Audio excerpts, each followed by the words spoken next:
Hey, my name is Will Coleman and welcome back to Haven's Kitchen. Today we're doing a chimney parm roasted Brussels sprout and they're gonna be quite tasty.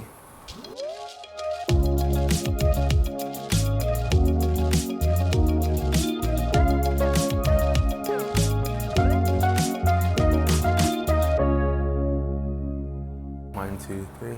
I love this recipe because it has these crispy bits of Parmesan throughout. The chimney does all the heavy lifting. There's a nice punch of herby flavor. This is an incredibly simple side dish that you need to make over and over and over for meal prep, dinner parties, or just for yourself. If this sounds like a recipe that you would like to try, be sure to subscribe to our channel to see future recipe videos. So for our ingredients, we have our Brussels sprouts, of course, some olive oil, our chimney, and then we're gonna get our crunchy bits from this beautiful Parmesan cheese. Okay, let's mix our ingredients into our Brussels sprouts. I have a little bit of oil, one of my favorite sauces, the chimney. We're doing about a quarter pouch today. All those herbs packed in for you, the garlic. What else could you need? All right, we're mixing our chimney in.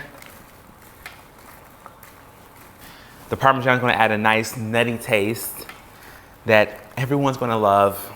I'm obsessed with Parmesan. Okay, so I'm gonna put them on my baking sheet and I'm gonna put them cut side down. Now our Brussels sprouts are ready to go into the oven at 425 degrees for about 25 minutes or until they're golden brown and crispy.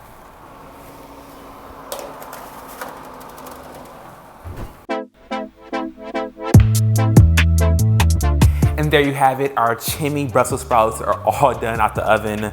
They look amazing. This cheese is crispy. Look at that, you all. And you flip them over, the cheese is crispy all on the bottom of the Brussels sprouts. You know, I was supposed to have friends come over to eat this with me, but honestly, they may be coming in the back with me because I'm getting hungry and I think it's time to eat. If you've enjoyed this easy recipe, be sure to subscribe to our channel and like this video. For the full recipe and a textable shopping list, click the link below. Thanks for watching and be sure to cook happy.